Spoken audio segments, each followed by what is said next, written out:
India ने England को हरा के T20 वर्ल्ड कप 2026 के फाइनल के लिए क्वालिफाई कर लिया है। जितने भी लोग इंडिया से या इंडिया से बाहर ये वीडियो देख रहे हैं, मैं आपको मुबारकबाद देता हूं। आपकी टीम बहुत अच्छी क्रिकेट खेल रही है। फाइनल अहमदाबाद में इंडिया खेलेगी न्यूजीलैंड के अगेंस्ट। अब अहमदाबाद का वेन्यू बात की जाती है कि इंडिया के लिए कोई बहुत ज्यादा फेवरेट नहीं है, लेकिन अब मौका है संडे को हिस्ट्री बदलने का और अहमदाबाद को अपने लिए एक लकी वेन्यू बनाने का। इस मैच में अगर इंडिया जीता है, एंड बाय द वे सिर्फ 7 रन से इंडिया ये गेम जीता है, मुंबई में चेज हो जाता है। हमने आईपीएल में भी देखा, हम ओवरऑल T20 क्रिकेट में देखते हैं। It is a beautiful wicket to bat on. ठीक है, थोड़ी सी ड्यू आती है, लेकिन वानखेड़े में चेज होता है। 253 मतलब 250 कह लो, 250 ही है। 250 जब इंडिया ने बोर्ड में लगाया तो मिड इनिंग्स में मैं 100% श्योर था कि ये गेम इंग्लैंड ने नहीं जीतनी, लेकिन 7 रन से इंडिया का ये गेम जीतना, मैं यहां पे अप्रिशिएट करना चाहता हूं जैकब बेथल को। मैं यहां पे अप्रिशिएट करना चाहता हूं इंग्लैंड को। 500 से ज्यादा रन्स हमने आज देखे हैं वानखेड़े में। MS धोनी बैठे हुए थे, मैच देख रहे थे वानखेड़े में। उनकी बात मैं यहां पे मेंशन करूंगा, I am here for the entertainment. हमें आज छक्के चौके गेम वहां पे जा रही है, फिर गेम इंग्लैंड के पास वापस आ रही है, फिर इंडिया के पास जा रही है। अगर मैंने आज के मैच में अगर मैंने किसी को मैन ऑफ द मैच देना है, अच्छा अभी अभी मैच खत्म हुआ है, सो मैं फौरन से वीडियो बना रहा हूं। मुझे नहीं पता कि इस time man of the match ये किसको देंगे, शायद संजू सैमसन को देंगे, 89 उन्होंने किए। लेकिन मैं अगर अपना मैन ऑफ द मैच कोई चूज करूंगा ना, it has to be Bumrah.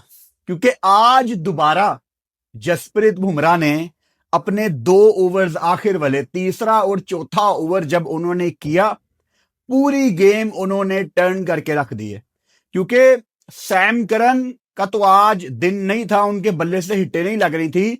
Jacob Bethell कोशिश करने के बारे में भी नहीं सोच रहे थे अगेंस्ट जसप्रीत बुमराह। अब बुमराह यॉर्कर पे यॉर्कर कर रहा है, यॉर्कर पे यॉर्कर कर रहा है, और उस यॉर्कर के चक्कर में उससे फुल टॉस भी हो रही हैं, और उस फुल टॉस को भी टारगेट नहीं कर पा रहा जैकब बेथल। ये अर्न किया है जसप्रीत बुमराह ने कि आप उसके अगेंस्ट चार्ज करने का नहीं सोचते, आपके जहन में ख्याल ही नहीं आता। मुझे बारबाडोस की याद आ गई, 2024 का T20 वर्ल्ड कप फाइनल। वहां पे रोहित शर्मा थोड़ा अर्ली ले आए थे जसप्रीत बुमराह को, और आज वही चीज रिपीट की सूर्या कुमार यादव ने। आप T20 वर्ल्ड कप के दौरान मेरे मुंह से एक बात बहुत ज्यादा सुनते हैं, बहुत ज्यादा बार मैंने ये पॉइंट हाईलाइट किया, क्योंकि बाकी टीमों के कप्तानों ने बहुत गलतियां की हैं। आप अपने बेस्ट बॉलर को इंतजार नहीं करवाते। कल साउथ अफ्रीका ने भी यही गलती की। महाराज उनका वाहिद चांस था जो फिन एलन को अर्ली ऑन आउट कर सकता था, उसको पावर प्ले के बाद लाए। बड़े कप्तानों ने ऐसी गलतियां की हैं कि बेस्ट ऑप्शन आखिर वाले ओवर्स के लिए बचा के रखते हैं।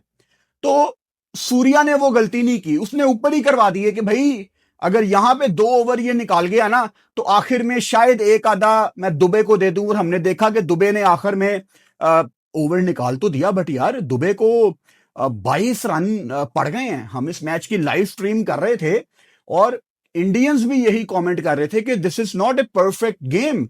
मतलब ये टूर्नामेंट में पहली दफा नहीं है कि इंडिया को इतनी मार पड़ रही है। अब अगेन मेरा तरीकाकार थोड़ा सा डिफरेंट है। जब मैं पाकिस्तान क्रिकेट टीम के मैच को भी ब्रेक डाउन करता हूं, मैं पॉजिटिव भी गिनवाता हूं, और जिस दिन हम जीतते हैं उस दिन मैं नेगेटिव्स तो लाजमी गिनवाता हूं, ताकि वो बात होती है ना कि जब आप जीतते हो तो बुरी चीजें छुप जाती हैं। अपना ऐसा कोई सीन नहीं है। अगर टूर्नामेंट से पहले कोई मुझे कहता कि वरुण चक्रवर्ती को टूर्नामेंट में इतनी मार पड़ेगी, तो मैं कहता नहीं यार ये कैसे पॉसिबल है, बिकॉज मिस्ट्री स्पिनर है और पहले भी हमने देखा इनको मार पड़ी है। और आज जिस तरह उनको जैकब बेथल ने चार्ज किया, मतलब 3 बॉलों पे 3 छक्के। हम तो यहां मेंटली रेडी थे कि यार इसको शायद चौथा भी पड़ सकता है, और वो युवराज सिंह का जो ब्रॉड वाला सारा सीन था वो शायद जैकब बैथल ने बदला पूरा करना था। ये बातें होना शुरू हो गई थी। तो वरुण चक्रवर्ती को इस तरह मार पड़ना, दुबे का आखिरी ओवर में 22 दे देना, इंडियन टीम फाइनल में है। लेकिन आप एज एन इंडियन फैन मेरी बात से एग्री करोगे कि अभी भी इंडियन टीम ने अपनी एक परफेक्ट गेम इस वर्ल्ड कप में नहीं खेली। एज एन इंडियन फैन आप बस ये दुआ करो कि वो जो परफेक्ट गेम है ना वो फाइनल की हो, क्योंकि अभी मैं कन्विंस हूं कि हमने इंडियन टीम की बेस्ट क्रिकेट नहीं देखी। अच्छा, अभी हम बात कर रहे हैं तो मेरे सामने लिखा आ गया है कि man of the match, player of the match is Sanju Samson. तो शुरू से शुरू करते हैं जो हमारा तरीकाकार है। अभिषेक शर्मा, उनको पता था एक बॉल पहले डीप मिड विकेट पीछे ली है, लॉन्ग ऑन पीछे लिया है, उससे एक बॉल पहले उसने फुल टॉस को लॉन्ग ऑफ की तरफ एंगल बना के मारा था क्योंकि लॉन्ग ऑन खड़ा हुआ था। अगली बॉल पे सेम गलती की। अब विल जैक्स को off spinner around the wicket वो क्यों लाए हैं? आपको पकड़ने के लिए कि वो थोड़ा सा लूप देगा, आपको फंसाने की कोशिश करेगा कि आप डीप मिड विकेट को कैच पकड़ाओ। अभिषेक शर्मा को आउट नहीं कोई कर रहा, अभिषेक शर्मा खुद अपनी विकेट थ्रो करके जा रहा है। अब इंडियन टीम फाइनल में भी मेरा नहीं ख्याल कि अपनी टीम बदलेगी। वो इस जोन में है कि अभिषेक का एक दिन आएगा और वो अकेला पूरा मैच साइड पे लगा देगा।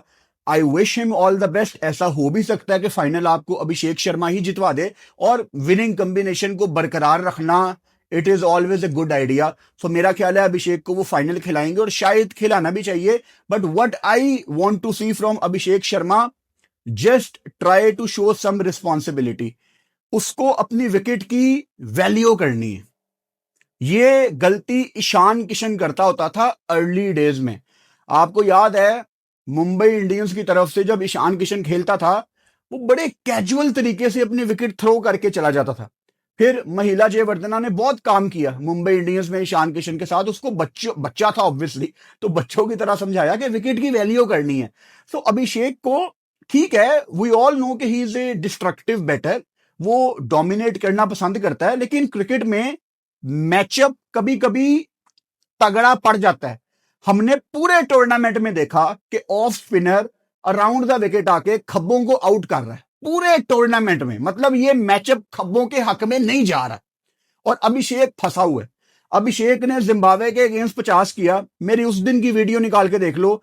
मैंने आपको कहा था कि अभिषेक इस 50 के बाद भी अपने आप से खुश नहीं होगा, क्योंकि उसको पसंद है डोमिनेट करना। भाई उसका मेंटोर युवराज सिंह है, वो विद ऑल ड्यू रिस्पेक्ट छोटी टीम को मार के खुश नहीं होता। उसका मेंटोर भी छोटी टीम के खिलाफ तो खेलना ही नहीं चाहता, वो बिग बॉयज के साथ बड़ा हुआ है उसका मेंटोर, और उसको मजा भी बिग बॉयज के अगेंस्ट ही आता है।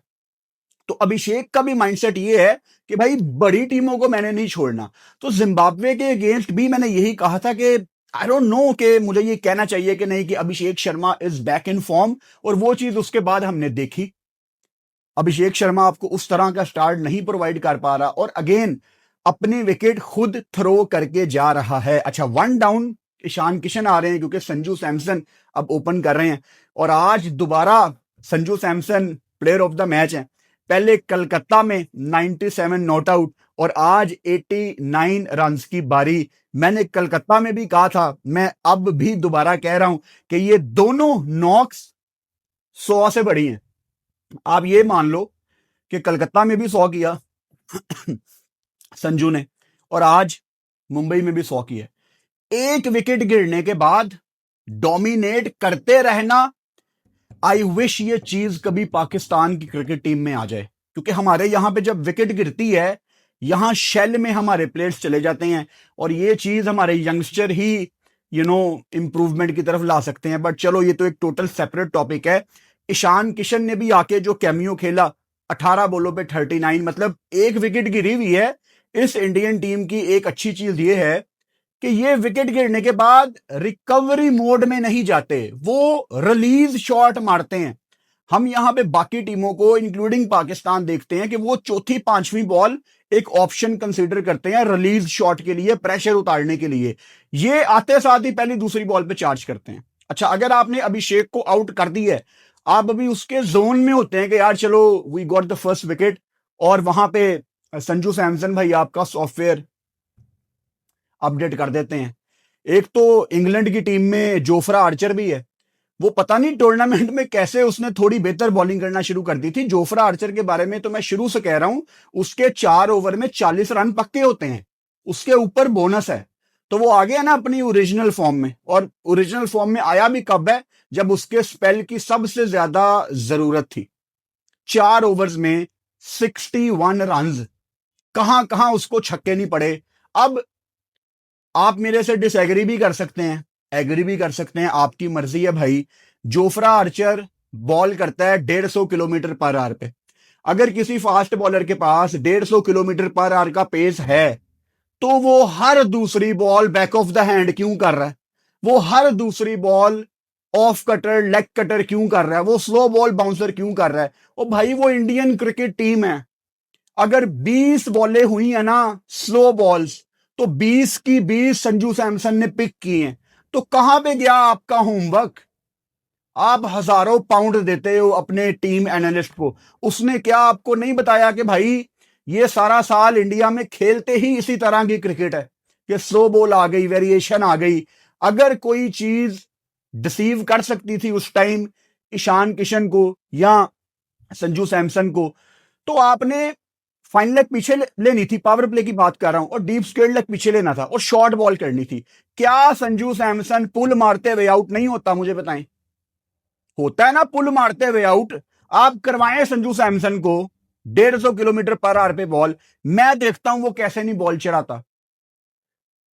बेसिक चीजें मिस थी इंग्लैंड की तरफ से, और बॉलिंग चेंजेस मेरी समझ में नहीं आए। आज एक बड़ा अजीब चेंज किया इंग्लैंड की टीम ने। रेहान अहमद, जिसने बड़ा इंपॉर्टेंट रोल प्ले किया था पाकिस्तान के अगेंस्ट कैंडी वाली गेम में, उसको बिठा के फास्ट बॉलर जेमी ओवरटन को डाल दिया। अब ठीक है, वो एक फास्ट बॉलर दूसरा डालना चाह रहे थे, लेकिन जब आपका एक प्लेयर अपने बलबूते पे गेम जितवाता है ना यार, उसका कॉन्फिडेंस आसमानों को छूता है। आप जाते हैं टैक्टिक्स पे, मैं जाता हूं स्ट्रीट स्मार्ट कैप्टनसी पे। और स्ट्रीट स्मार्ट कैप्टेंसी भाई बेसिक चीजें मांगती है। खैर, ऊपर से संजू सैमसन ने जो 89 की बारी लगा दी थी, उसके बाद आपको नीचे से चाहिए थे थोड़े थोड़े कैमियोज। ईशान किशन का कैमियो बड़ा इंपॉर्टेंट था। चौथे नंबर पे आज चेंज किया गया, सूर्या कुमार यादव खुद नहीं आए, क्योंकि वहां पे आई थिंक वो देख रहे थे लेफ्टी राइटी का कॉम्बो। शिवम दुबे को ऊपर भेजा गया। अच्छा, अर्ली ऑन दुबे से नहीं लग रही थी, लेकिन खत्म उन्होंने फिर ठीक किया। मैं हमेशा कहता हूं कि it's all about how you finish. 25 बॉलों पे 43, 4 छक्के उन्होंने लगाए। अच्छा, मुझे शिवम दुबे का जब भी मैं नाम लेता हूं, शिवम दुबे वो दुनिया का वाहिद प्लेयर है जिसकी टेक्निक मुझे समझ नहीं आती। फुटवर्क है ही नहीं है, एंड स्टिल वो इतने लंबे लंबे छक्के लगाता है यार। कभी मुझे मौका मिले किसी क्रिकेट के ग्रेटेस्ट बैटर के साथ बात करने का, नेक्स्ट टाइम मैं जब भी मिला ना, मैं लाजमी उनसे बात करूंगा यार ये दुबे की टेक्निक कैसी है और ये किस तरह मैनेज कर रहा है। खैर, उसके बाद नीचे आदिल रशीद ने सूर्या कुमार यादव को जब आउट किया, तो थोड़ी देर के लिए हमें लगा कि शायद वो एक फैंसी टोटल की तरफ इंडिया ना जाए 250 के करीब। एक तो सूर्या कदमों का इस्तेमाल करके स्वीप कमिट कर रहे थे, थोड़ा सा वो डेंजरस शॉट हो जाता है specially against a bowler like Adil Rashid. हालांकि आदिल का कोई बहुत ज्यादा आज बॉल स्पिन नहीं हुआ, मेरा ख्याल है एक आधा भी बॉल स्पिन नहीं हुआ, लेकिन आप आदिल के अगेंस्ट थोड़ा सा ना मोहतात होकर खेलते हो कि वो उनका सबसे एक्सपीरियंस स्पिनर है। उसके बाद भाई नीचे रही सही कसर, हार्दिक पांड्या 12 बॉलों पे 27, और फिर तिलक वर्मा जो कि आज काफी नीचे आए, 3 छक्के 7 बॉलों पे 21, रही सही कसर पूरी। वो जिम्बाब्वे के अगेंस्ट कितना किया था इंडिया ने? 256 किया था ना, 256 किया था मेरे ख्याल से, 256 या 254, मेरा ख्याल है 256 किया था। और T20 वर्ल्ड कप की हाईएस्ट, T20 वर्ल्ड कप का जो हाईएस्ट स्कोर है वो अभी भी श्रीलंका का ही है, 260 उन्होंने कीनिया के अगेंस्ट किया था 2007 के T20 वर्ल्ड कप में 260, और फिर वेस्ट इंडीज ने भी 255 किया, तो काफी क्लोज आके ये रिकॉर्ड रह गया। अच्छा, इंग्लैंड की बॉलिंग ऑब्वियसली बहुत ही माठी थी यार, और आज लियम डॉसन को भी अर्ली ऑन लाया जाता है, आज उनको भी नहीं लाया गया। इंग्लैंड अपनी बेसिक से थोड़ा हटती हुई आपको नजर आई। अच्छा, मैं बिल्कुल आपको ईमानदारी से बताऊंगा, जब हम मिड इनिंग्स में थे तो मैं इंग्लैंड को 2% भी चांस देने के लिए रेडी नहीं था, लेकिन ऊपर से अगर आपने जॉस बटलर को आउट कर दिया, जो कि अब कोई बहुत बड़ी विकेट नहीं है, एक तो जॉस बटलर को चाहिए भाई अब चला जाए, क्योंकि दुख होता है देख के, तकलीफ होती है। हमने जॉस बटलर को कितना डोमिनेट करते हुए देखा है, बहुत तकलीफ होती है जॉस बटलर को देखते हुए कि वो शॉट लगाना चाह रहा है और उससे शॉटें नहीं लगती। तो जॉस बटलर आपने ऊपर से आउट कर दी है, और हैरी ब्रुक आपने आउट कर दिया है, एंड यू आर चेजिंग 250। आपका कोई चांस नहीं है, आपका कोई मौका नहीं है। लेकिन एक चीज इंग्लैंड ने गेम के शुरू में बड़ी अच्छी की, जो रिक्वायर्ड रन रेट था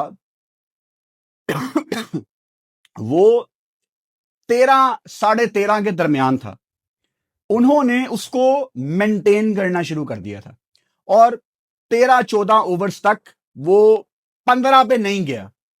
यानी मैं लाइव में बैठा हुआ था, हम यही बात कर रहे थे कि आप 250 को जेन से निकाल दो, आप सिर्फ ये सोचो कि हमने हर ओवर में 13-14 करना है, और वही एग्जैक्टली होना शुरू हो गया।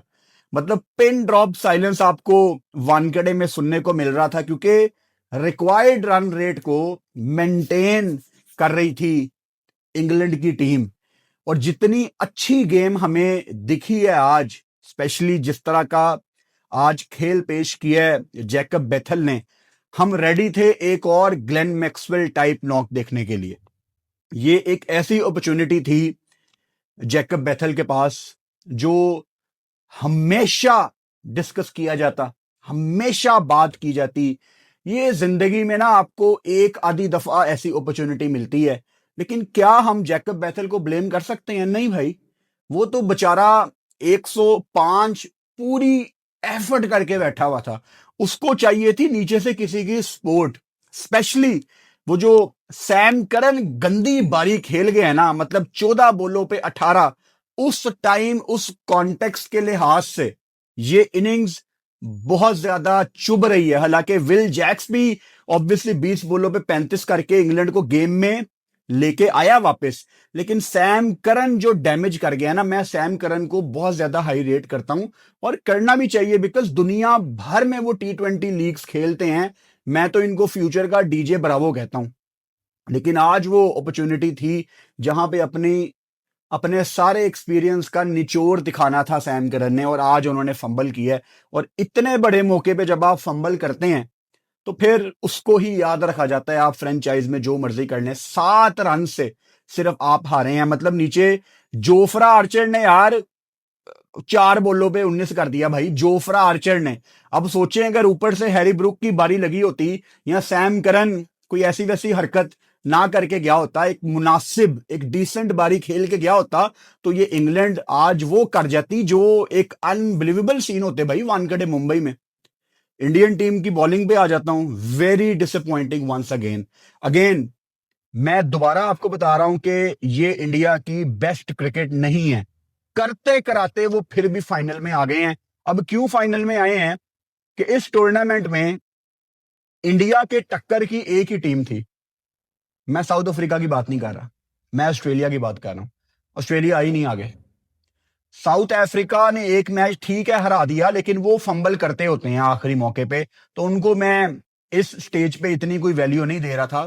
खैर बाहर हो गए हैं साउथ अफ्रीकन। अब वो आगे आ जाते हैं ना इंडिया के, तो इंडिया ने उनको साइड पे कर देना था। इस टाइम एक ही टीम थी जो इंडिया को रोक सकती थी, वो ऑस्ट्रेलिया की टीम थी। और इंडिया की अच्छी किस्मत कह लें या आप इसको कुछ भी कह लें, उससे कोई फर्क नहीं पड़ता, ऑस्ट्रेलिया टूर्नामेंट में अब नहीं है। तो इंडिया फाइनल खेलेगी न्यूजीलैंड के अगेंस्ट, और न्यूजीलैंड ने हमें कलकत्ता में टोटल सरप्राइज किया। हमें नहीं पता कि फाइनल किसने जीतना है, लेकिन सवाल यह है कि क्या India final as favourite start करेगी? इसका जवाब है हां। अहमदाबाद को कहा जाता है कि ये इंडिया के लिए कोई एक अच्छा वेन्यू साबित नहीं हुआ, जो कि ठीक भी है। लेकिन अब एक मौका है इंडिया के पास कि वो इस चीज को चेंज करें। भाई आगे चैंपियंस ट्रॉफी इंडिया में है, 2031 का ओडीआई वर्ल्ड कप इंडिया और बांग्लादेश में है। दोनों टूर्नामेंट्स के फाइनल अहमदाबाद में होंगे। अभी अनाउंस नहीं हुआ, लेकिन ऑब्वियसली अहमदाबाद में ही रखेंगे। उस स्टेडियम को बनाया ही फाइनल्स के लिए गया है। तो इंडिया को कुछ भी करके फाइनल जीतना है। अगर इंडिया ये फाइनल नहीं जीतती तो बीसीसीआई के ऊपर बड़ा प्रेशर आना है, लोगों का बड़ा प्रेशर आना है कि आगे कभी भी किसी टूर्नामेंट का फाइनल अहमदाबाद में नहीं रखना। अच्छा, अभी इंडिया ने बॉलिंग बहुत ज्यादा गंदी की है। अर्शदीप सिंह अच्छी बॉलिंग करे तो बहुत अच्छी बॉलिंग करता है, गंदी बॉलिंग करे तो बहुत गंदी बॉलिंग करता है। दरमियान में अच्छे यॉर्कर आते हैं, लेकिन फिर वाइड पे वाइड शुरू कर देता है, बाउंड्रीज खाना शुरू कर देता है। वरुण चक्रवर्ती पे बहुत बड़ा सवालिया निशान है। Axar Patel was decent tonight. Pandya was exceptional, specially उसने जो सेकंड लास्ट ओवर किया, बड़ा अच्छा ओवर था। जितने भी इंडिया में लोग क्रिकेट पे बात करते हैं, आई होप कि उन्होंने आज इंडिया की गलतियां आइडेंटिफाई की हों, क्योंकि अगर इंडिया आज का गेम हार जाती तो आप देखते कि इंडियन मीडिया सिर्फ गलतियां निकाल रहा होता। ये आपको हाईलाइट किया जा रहा होता कि फलां क्रिकेटर की गर्लफ्रेंड क्यों उसके साथ घूम रही है, यहां तक बातें आती। आप जानते हो इंडियन मीडिया को। तो आज अगर इंडिया जीती है, आई होप कि कोई ये एडमिट करे कि इंडियन टीम में बहुत ज्यादा लूप होल्स हैं। इंडियन टीम आज भी अपनी बेस्ट गेम नहीं खेल के गई। चाहे यार वानखेड़े में चेज होता है, सारी बातें साइड पे रख दो यार। आप 246 खा गए हो यार, ये बहुत बड़ा क्वेश्चन मार्क है, और ये पहली दफा नहीं है टूर्नामेंट में आपको मार पड़ी है। तो आई होप के आप जीत के बावजूद इसको आइडेंटिफाई करो। खैर, जीत जीत होती है। इंडिया में तमाम लोगों को बहुत ज्यादा मुबारकबाद। अब मैं थोड़ी सी बात कर लेता हूं अपने पाकिस्तान के सब्सक्राइबर्स से। पाकिस्तान ने बांग्लादेश का स्क्वाड अनाउंस किया हुआ है, उसके ऊपर मैंने एक ब्रेकिंग वीडियो बनाई थी, ब्रेकिंग न्यूज वाली वीडियो, जब स्क्वाड अनाउंस हुआ था कल, क्योंकि सेमीफाइनल पहला शुरू होने में आधा पौना घंटा था, फौरन से मैंने वीडियो की थी। इन डेप्थ एनालिसिस का मुझे टाइम नहीं मिला क्योंकि आज भी सेमीफाइनल था। अब कल जुमा है, कल कोई मैच नहीं है। कल रात को 7 बजे इन डेप्थ एनालिसिस आ रहा है, पाकिस्तान का स्क्वाड डिस्कस किया जाएगा डिटेल में बांग्लादेश के लिए, और उन तमाम प्लेयर्स को एक्सपोज किया जाएगा जो गलत सिलेक्शन है। और मैं बिल्कुल भी होला हाथ नहीं रखूंगा। जो मेरे एंड पे सर्जरी हो सकती है वो कल मैं लाजमी करूंगा। इंडिया में तमाम लोगों को फाइनल की क्वालिफिकेशन के लिए बहुत ज्यादा मुबारकबाद। Good night.